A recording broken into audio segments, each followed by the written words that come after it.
Craving Grace, Diamond Dogs Book 2, Chapter 7, written by Anne Malley, narrated by Anne Malley, copyright 2022. A quick check of Gracie's watch, bold as the day on her left wrist, told Jay it was time to go. Almost. Tension dug in deeper with the tick of minutes. Sports updates blared from assorted big screens. Bases-loaded patrons fluctuated between laughter, pickup lines, and the shallow exchange of distracted conversation. A romantic encounter with Gracie Snow, if Jay ever planned one, would not happen here. It wouldn't happen at all. Jay reared his shoulders at the internal correction. Big blue eyes, big dreams. Gracie deserved so much more than she thought for herself. She deserved better than Jay. Her snug leathers and protracted silence put him to the test, though. His palms were sweating, and he'd swear that she knew it. Neon lights turned her cream cheeks rosy as she shifted, hooding her eyes with mascara-spiked lashes, as if that would keep him from looking. Her straight blonde hair gleamed pink. The layered ends brushed the chain around her throat, while the golden crucifix sought refuge in silken folds of her blue scoop-neck blouse. Jay itched to call her father. If anyone could talk Gracie out of joining this operation, it was her old man, watch or no watch. But Sam was dead, and along with him, any chance to talk Gracie down. Gracie was a diamond dog. She'd made her choice. So had Jay. Professional was it. Jay needed to think, not feel. If that meant being cruel, he'd do it. Emotional exchanges, brotherly or anything else, represented weakness, one that could end this venture before it began. He pushed his chair from the round lacquer table that they shared for less than 10 minutes. Then, tugging his wallet out of his jean pocket, he dropped bills beside Gracie's glass. "Drink up," he said. For once, Gracie obliged. She drained her iced tea. "Fine by me," she said, "but nobody has noticed us, not that I've seen. That ball player at the bar has been checking you out since we walked in. The whole team could hit on me, and I wouldn't care. You should care. Suspect everyone." Jay did. "Believe me, I've got that covered. I'm in this to catch Scorpion." She crunched a mouthful of ice. "So excuse me if I don't want to get arrested before we get started." "You won't." "You sure about that? Newscasters are painting a grim picture of the terrorist duo on their run. We could get shot." Dread undercut Gracie's sarcasm, and Jay gave thanks for it. She should be afraid. And Jay should have mercy. "It's a cover story, Gracie. Law enforcement is on our side." Jay knew Dex would keep his word about sending a police detail. Any uniforms coming through those doors definitely will be on our side. An officer will notice us, and we'll lose him. "By design?" she asked. "Yes. I'm counting on you to make it look good." Gracie ran a hand up her leather-clad arm. "Good of you to tell me, but this is a public venue. With talking heads blaming us for Vegas firefights and blowing up apartments, anyone with a concealed carry license might take us out. Your boss, much as I might like him, doesn't control the world. He's your boss too. So table the vinegar, or get out while you can." Jay leaned in to menace her. "I am not getting killed before I enjoy retirement." He was already enjoying the daylights out of Gracie's company, attitude and all. "Hold the guilt trip," she said. "Lose the chip on your shoulder, and I'll consider it." "Chip? Oh, no. This," she said with a back-and-forth flick of fingers, "this isn't personal. Criticisms come with the territory. Dex appreciates my style." "I'll bet. Is that a problem?" she asked with a grin. Jealous licks stoked the glowing coals in the pit of Jay's stomach. "Absolutely not," he said. "Fire away." "They could use an air cleaning. Cough up whatever it is so you can exhale for once in your life." Gracie leaned forward, lip kissing close, her voice a throaty whisper. "I don't see how our friend would dare show himself at a Scottish estate auction, even if it is in front for a small arms meet and greet." "Chatter says that he will," Jay answered. "But if Scorpion is suspected of running Rana Capital via remote control, why would he come out of hiding? Our friend would get whatever he wants through channels. The man has people." "People have potentially shifting loyalties," Jay explained. Whoever sent that drone isn't hot for others to discover what Jan Verbecky could not. Gracie moistened those lips and said, "So there's a mole?" She ignored Jay's subtle reference to her anonymous client.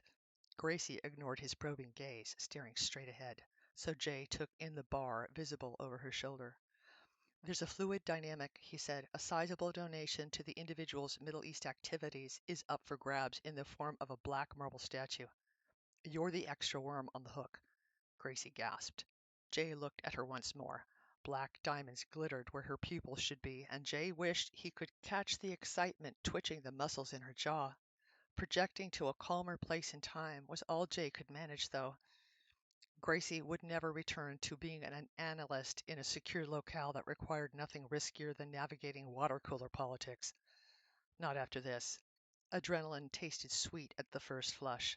The aftermath is what tainted the spirit, but she would discover that soon enough. "What's wrong now?" she asked. "Are you still burnt because I didn't opt for a happy housewife attire?"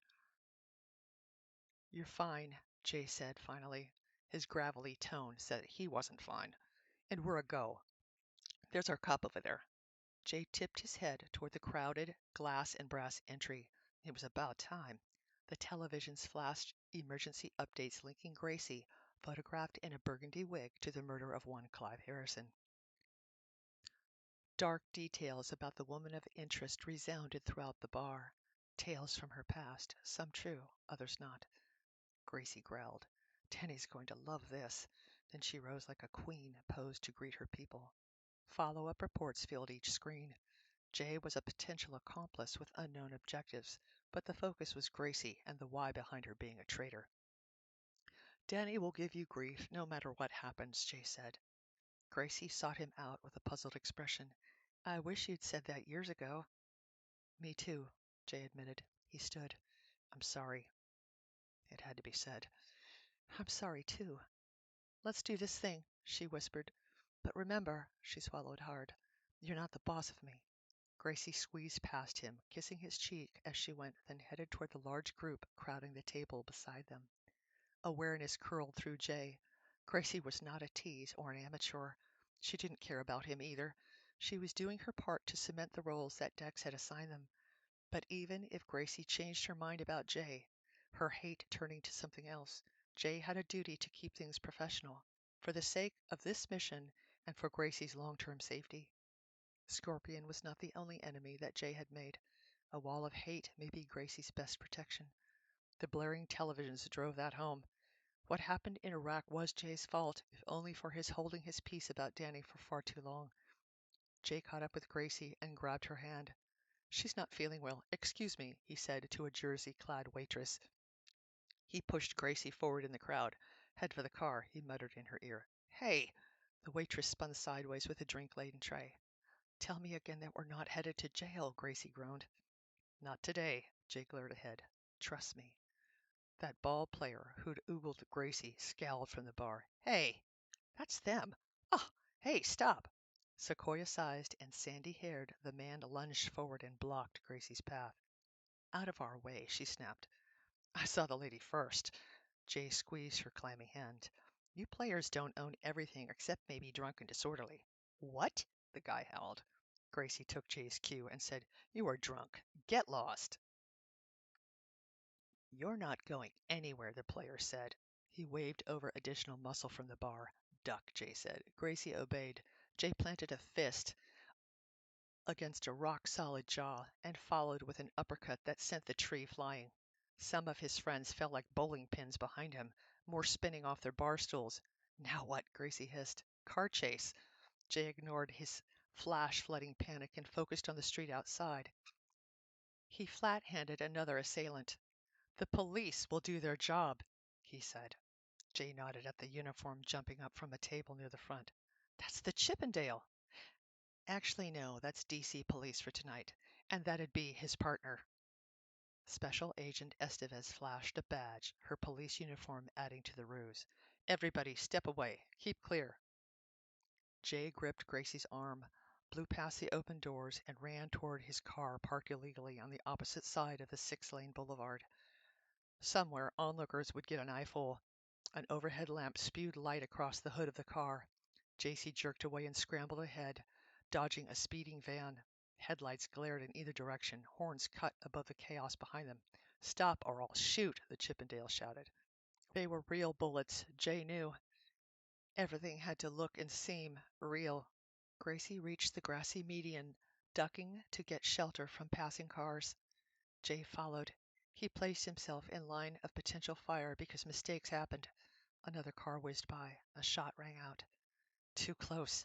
Jay stuffed the urge to draw his weapon. The crowd of innocents made that move too risky for him. Another car whipped behind him when a hand clamped on his shoulder. A solid right, clipping him in the jaw. Stars exploded. Adrenaline fired.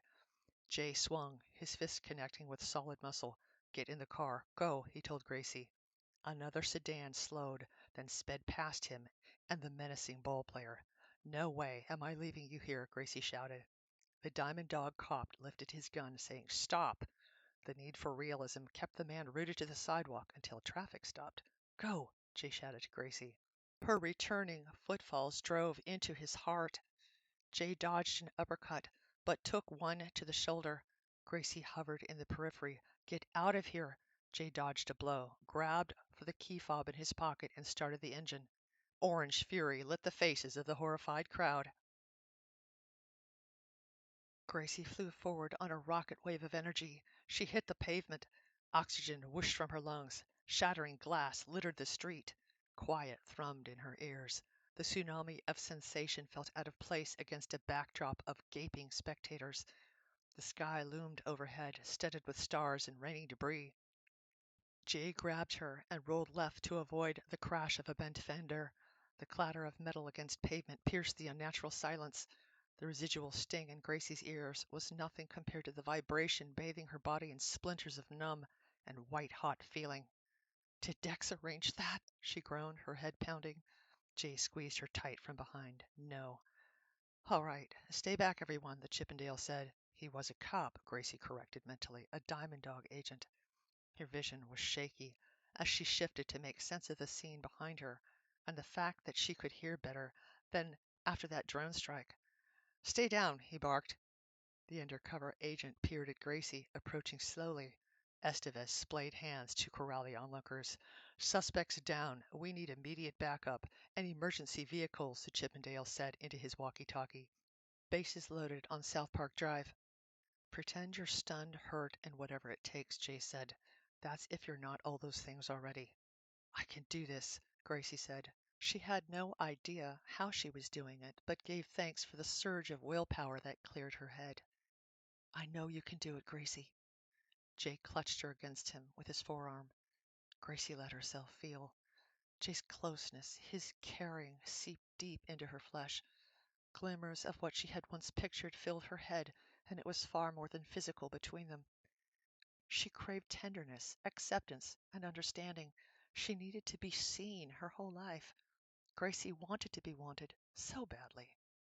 But the reality of twisted metal and charred upholstery kept her grounded despite her wants. Dreams were for dummies.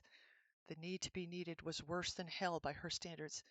If she could purchase all those things, she'd secure them for Logan and Emma. They were the future. Gracie's good name may never be restored, and she had no clue who or what to trust. Jay's warmth remained, however, and she hated how much she ached to cling to him. "Be professional, Sykes." She elbowed his midsection, then sat up, catching sight of the bumper fallen just shy of them both. "Don't lose your head." "Wait," Jay said. "I'm lead on this mission. Stay put." He yanked her close once more, and Gracie prayed instead of cursing. The male agent loomed overhead, his weapon drawn. The HK in her bra holster itched to let loose. "An ambulance is on its way," the fake cop muttered. "You're going to need it," Jay spat. "Who ordered that car bomb?" "It wasn't us," the Diamond Dog answered. Jay leapt up. He threaded an arm around the guy's neck. "Good thing," he said. Gracie stood, knees locked to stay upright. Jay yanked away the Chippendale service revolver and tossed it to her. Then, sneaking a hand inside his sports coat, Jay withdrew his own weapon. "Back off, now," he shouted at Estevez. "Nobody will get hurt. Just let us go." "You heard the man." Gracie glared at the twitching ball player who fancied himself a hero. That means you too. On the sidewalk. Move! She leveled her weapon, heavy metal weighing her hand right along with her conscience. She looked to Jay, to the grimacing cop. Where's your cruiser? She demanded. They needed a way out. Moments later, Jay's shoulder spasmed as he and Gracie pulled toward a private runway in a hot-wired Dodge Caravan. They abandoned the cruiser 3 blocks away from the bar. A streamlined jet powered up beyond the cyclone fence, fueled and filled with everything necessary to bring them both up to speed before they touched down in Scotland. And they'd get there. The nationwide BOLO may call for authorities to be on the lookout, but the Diamond Dogs had smoothed the way. Security on and off the tarmac was there to protect them. The job of protecting Gracie, however, would fall solely on Jay once they crossed the pond. Whatever objective she may have didn't matter. Gracie may think she didn't need special treatment, but Jay needed to give it to her. He was thankful that she'd chosen to wear the yellow leathers instead of the frilly dresses he'd teased her about. The second skin had protected her from road rash, although she'd be plenty stiff and needing painkillers. But this is what Gracie wanted, the danger zone, for whatever reason. It's what she needed for validation. Jay understood that on some level, so he bagged recollections of her kisses. The impression left by her trembling hands wasn't easily ignored, however. He swore beneath his breath. Nobody was dying on this mission, not on Jay's watch. Scorpion was coming back to the States alive. You did great back there, Jay said. The angry scrape on Gracie's hand was a shot to his heart. I am great, Gracie answered without hesitation. She polished the service revolver in her lap, removing fingerprints, despite Jay's assurance that no charges would be leveled against them. If I'd followed your direction, though, I'd be decorating South Park Drive, body and soul. You'll be off this team, he said, if you disobey a direct order again. Disobey? Wow. I may not be the boss of you, Gracie, but working together is a must. That requires leadership and a corresponding willingness to follow. It's not masculine pride the way military and government agencies work. You know that. The thought of her blown to unidentifiable ash had Jay wanting to lock her into a convenient closet. He didn't suffer from PTSD, but flashbacks were real. Flash forwards of gruesome possibilities formed the landscape of Jay's life. I'm senior on this operation by default, and that's the end of it. Older doesn't equal wiser, Sykes. I have the experience, he said. For now, she countered while he chastened himself. He should have expected a possible car bomb, but he'd never say that. So long as there's no golf involved in this Scottish romp, he said, I'll be fine from here out. There's no more dirt to dig up. Or have you and Dex arranged some further humiliation for me? Gracie pinned Jay with weary blue eyes, and Jay wished that they could both laugh. Golf was Gracie's kryptonite. She mastered every other sport, but Jay needed to master himself now. The lift of Gracie's lips conveyed more than sarcasm. Her pain was real, deeper than bruised muscles, and seemed to be never-ending. Those updates featuring her gross incompetence overseas, her maligning superiors to cover up failures, and her subsequent dishonorable discharge from military service had to burn. Outlets spun the story, though, as Dex no doubt wanted. The charge of incompetence was transformed to complicit dealings with foreign agents with overtones of possible government cover-up. Their cover story would grow legs, the size of a hairy king-size tarantula. The tension in the van felt hairy in light of recent close and personal encounters. Jay's jaw clenched beneath her stare. His blood pumped hard as he parked and cut the ignition. The urge to cuddle Gracie close, to kiss away her sorrows if that were possible, overwhelmed him. Kisses didn't heal boo-boos, though, and Gracie did not want his brand of medicine. That much she had made clear, and thank the powers that be she had. One of them had to be the Man of Steel. I'm supposed to be the gal pal, an equal, if not more, with brass in hidden places, she continued in a monotone. The Gracie Snow show. I'm a dishonored, disaffected soldier gone rogue, not the butt of a joke, or a cartoon cutout brought to heel on a diamond dog leash. So the alpha male angle that you're proposing, Jay, in my professional opinion, is not the way to go. There's no joke, no golf, and no leash, he answered. Your military record was used because it solidifies our cover story. That's it. We're mercenaries looking for work overseas because it's gotten too hot in the States. That's all. All that Jay knew thus far. How he wished he could make light of this mission. The electric buildup between him and Gracie wouldn't allow it. But childhood was long gone, and they both knew it, on every level.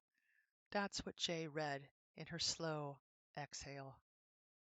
I am not into Mommy May I, she said flatly, and that's going to show.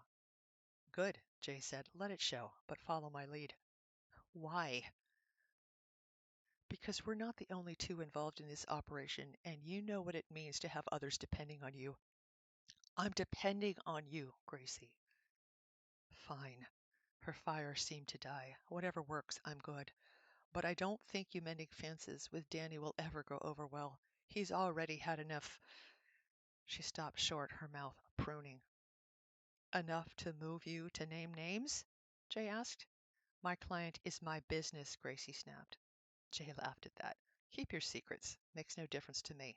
Although your client may be the one trying to kill us. As to Danny, I've got no love lost there. Not anymore. The lie had cost Jay, but he strained the truth from his dead expression.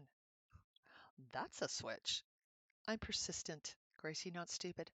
Providence called a halt to Sykes and Snow and every combination thereof beyond this funky reunion. Being on the back end, alone and far away from yours truly, is the only place I want to be. We agree on that at least. We do, he lied again. Now doesn't that feel better? Gracie's nostrils flared. I don't indulge feelings. That makes two of us, he said. I'm ending Scorpion, that's it. Loose ends tied. I thought that we were bait, with a writing stand-down order. You're bait, Jay said. He leaned across her lap and pushed her door open. I'm here to ensure that you stay on the hook. Anything else is my business. Scrapes tended, pain meds in full force, Gracie slouched on a cream cushion to stare across the aisle and out the airplane's window. It was a rounded window, hermetically sealed against a bruised horizon line. She was racking up the miles on a luxury aircraft. Home seemed all the sweeter for it, despite the smooth ride. Her little apartment, even with the solicitous neighbors, was a haven compared to the fabled fast lane. She'd slept a little when they'd first boarded, but dead didn't cover the dragging sensation that weighted her brain. At least she had work to do, and no cheese pizza. The absence was Gracie's decision. The box Sela provided had been given to the security team who'd secured the plane's takeoff. The chill Jay manufactured before they'd boarded was enough to put Gracie off cheese entirely. Her peace offering of golf talk had exploded. Okay, it wasn't a peace that she wanted. Gracie wanted Jay to confess to the crime of using her for his convenience. Who better than Jay to discuss the background details that the head of the Diamond Dogs exploited for the benefit of her cover story? The man himself told her at bases loaded that she should suspect everyone, didn't he? Gracie was done giving anyone the benefit of the doubt. Jay had certainly switched gears about Danny. Curt, cold, and final. It was as if Gracie didn't know Jay at all, despite the familiar snore rumbling from the huddled mass on the opposite couch. People had limits, though. Still, Gracie refused to believe Jay's story of giving up. She couldn't believe it. Maybe she should try, though. Maybe Gracie should move on. She beetled her brows against the suggestion. Her heart squeezed at the sudden sense of loss, free falling into an abyss of unknowing, and Danny was nowhere in the equation. Stupid. The lump on the couch moved and snorted, and Gracie girded herself against a wash of warmth. Emotional distance was the best for all parties, and she should follow Jay's lead. She leaned forward and combed over the brown files on the coffee table. She set specifics on the assorted furnishing in the mind palace that she had created to store information to memory. She'd learned the technique early on. It had been difficult at first, creating a visual space in her mind, a home base that could serve as a mental file cabinet, but she'd done it. The trailer park where she'd grown up, with its sights, sounds, and sometimes noxious odors etched deep into her psyche. She didn't need to close her eyes to recall the rotting trash too often collected by residents inside their homes. The smell of adults getting high mixed with the stench of unwashed bodies that experience said was more than a stereotype. The chunky, tarred driveway that needed resurfacing was easy to imagine, too. The front stoop of the Snow residence with its lagging gutter and chipped paint came readily enough to memory. But it was the inside of the trailer that concerned Gracie. Scorpion waited in the garbage bin beneath the cramped kitchen sink in her mind. The files that Sela provided gave the insurgent a face to go with his evil deeds. Haughty eyes, a smug smile, and a carefully clipped beard settled beside Gracie's visual of Fitz and Jan Verbecky. The two men who'd strapped Gracie to that chair and the others she'd seen at Hell's Kitchen took residence in her dad's gun closet. It was a broom closet made over. But where could she put Colonel Markham? The sallow headshot that was included in the files before Gracie pricked memories of the Death Blow Review that helped end Gracie's military career. Never in her wildest dreams had she imagined having the opportunity to right that wrong. But where to file him in her mind, she still wondered. With a heavy exhale, she let it go. God was good, even though she wasn't. God had provided Gracie the means to upend Scorpion, and now Markham, her former CO. The world revolved on the head of a pin, it seemed. Gracie saw the wisdom in dredging the whole of her history to plump up her cover story, albeit grudgingly. Markham had gone rogue, dealing arms with insurgents. Gracie knew that. He was dirty. Gracie would end him if she had the chance. But paying Markham back still didn't expunge Jay from his part in Gracie's expulsion. He was doing all that he could, or so he insisted, but truth never died. The Iraqi girl that Gracie hoped to save was gone, too. Gone with her child, and Gracie would never forget that. She couldn't. Torn in too many ways, she glanced at Jay, then catalogued Markham in the sick excuse for a garden in her mind. Fruits, veggies, and flowers had been abandoned when her mom left. The weedy memorial survived to haunt the family. The suburban home she'd believed to be a mansion when she'd first met Jay served as a side locker for other details. It was a place of potentials. Jay's mom, always smiling, perfectly groomed and feminine, represented Gracie as she could be, as she should be in Jay's estimation. Yet with Jay sound asleep, if he wasn't faking, Gracie had to admit part of that expectation was her own. How else could she explain her dip into arts and crafts, and ballet of all things? The ribbing she'd received from Danny and Jay drove her to keep such pursuits under wraps. She was still hiding out, though. Gracie squeezed her eyes shut, a burn searing them both. Mouth pasty, she licked her lips, wondering where Scorpion was and what exactly he was thinking. She thanked God again, for real, seriously grateful for the opportunity to learn something about the man who'd crippled her brother. And yet the analysis that described the terrorist as a sociopathic loner did not satisfy her. Money alone wasn't a credible motivator either. People needed reasons to hit the wall with everything they had. Scorpion seemed to lack the root cause that lit a man on fire, from what she'd read anyway. But what did Gracie know? She was new to this case, debriefed on the fly, literally. The scenery shifted outside the window. A bank of lights. They'd reached land. Dex's insistence that silence surround any details about her Las Vegas client unseated whatever calm she may have found. Jay could be correct. Someone wanted Gracie dead, and it could be her anonymous patron. If she wasn't careful, he or she may succeed. This personal back and forth with Jay should stop, though, even if it burned to think that Jay believed she was unworthy of continued effort. Quite possibly, Gracie was. With a scowl, she nudged him with her bare foot. Nap time's over, Sykes. What? Are you going to read me into the whole program, or just set me up again? He brushed her off with a sleepy gaze. You know what you need to know, Gracie. You can say the same about me. Huh, there's a lot I could say about you. She didn't want to revisit the game room in his partner's basement, though.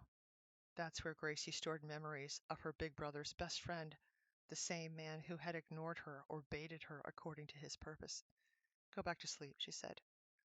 She selected a file on another arms dealer. His travels from the Ukraine, to Central and South America would flag him as a person of interest even if nobody was attempting to kill anyone. "You're no help anyway," she said after a long pause. "I didn't realize you wanted help." "Typically, no," she answered, "but needs must." Gracie looked to Selah, for example.